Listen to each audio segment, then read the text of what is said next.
Welcome friends, welcome to Great Scholars Academy. Welcome to my video number 21, part 3 of Goodwill chapter, Goodwill part 3. यानी कि इसके अंदर हम पढ़ेंगे कि गुडविल कैसे कैलकुलेट करें, how to calculate goodwill part 3. हमने पहले वाले पार्ट में पढ़ा था एवरेज प्रॉफिट, दूसरे वाले में पढ़ा था सुपर प्रॉफिट, तीसरे वाले में जो हम टॉपिक पढ़ने जा रहे हैं वो है capitalisation of average profit and super profit.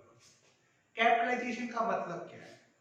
अभी तक हमारे पास था कि भाई मैंने बिजनेस में 10 लाख रुपए लगाए, 10% के हिसाब से 1 लाख का प्रॉफिट कमा लिया, यानी कैपिटल की वैल्यू गिवन थी और हम प्रॉफिट निकाल रहे थे.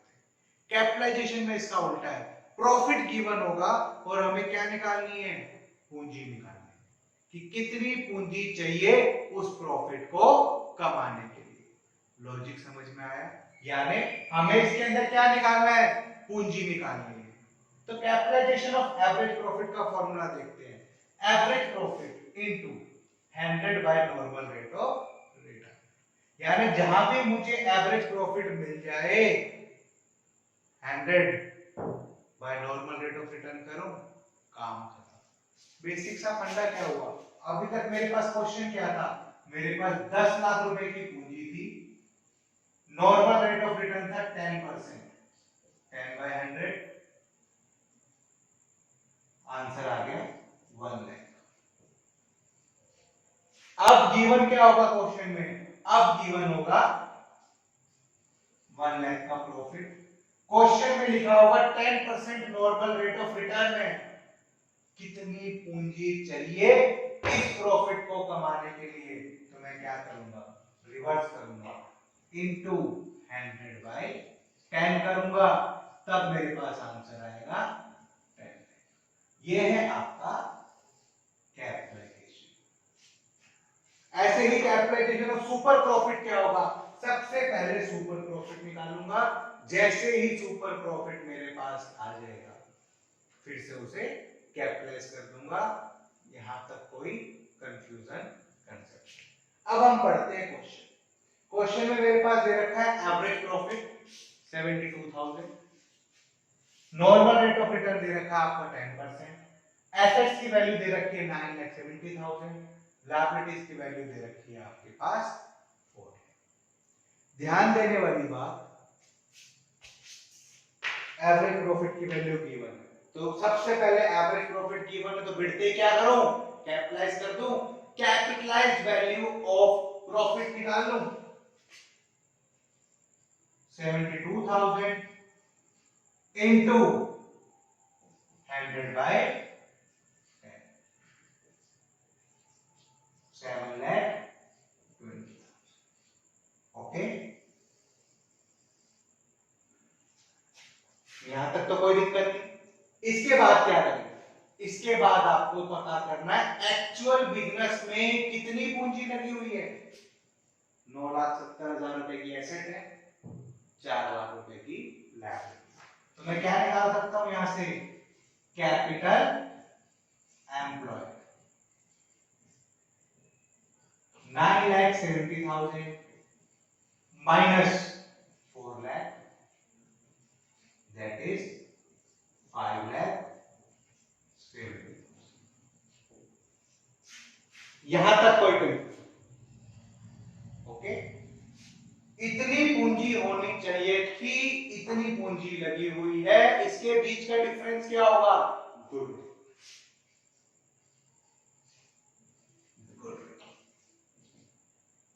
7,20,000 minus 5,70,000 which is equals to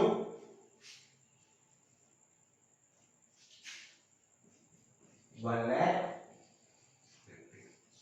ये आपके पास आ जाएगी गुडविल. ओके, यहां तक कोई दिक्कत? अब आ जाते हैं हम सुपर प्रॉफिट मेथड पे. सबसे पहले हमें क्या निकालना है? Super profit.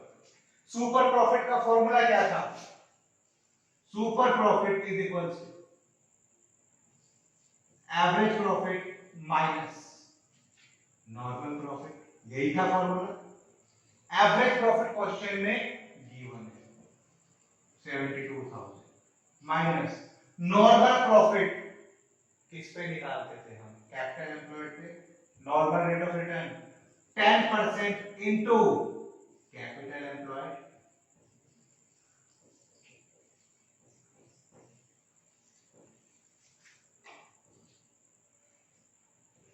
$72,000 minus 10/100 into capital employed क्या था 9,70,000 माइनस 4 लाख, 72,000 माइनस यहाँ आएगा आपका 57,000 इक्वल्स टू 15,000। आ गया आपका सुपर प्रॉफिट। कहा था सुपर प्रॉफिट आते ही क्या कर देंगे, कैपिटलाइज कर देंगे। सुपर प्रॉफिट कितना है 15,000 into 100, normal rate of return कितना है 10%, 1,50,000। यही है आपकी गुडविल की वैल्यू। ध्यान देने वाली बात, एवरेज प्रॉफिट के अंदर दो कैपिटल्स की वैल्यू होगी, एक कैपिटलाइज्ड वैल्यू जो हमने निकाली, एक क्वेश्चन में गिवन है कि एक्चुअल में कितनी पूंजी लगी हुई है, इन दोनों के बीच का डिफरेंस जो होगा वो होगी गुडविल। लेकिन सुपर प्रॉफिट के अंदर थोड़ा सा मेथड अलग है।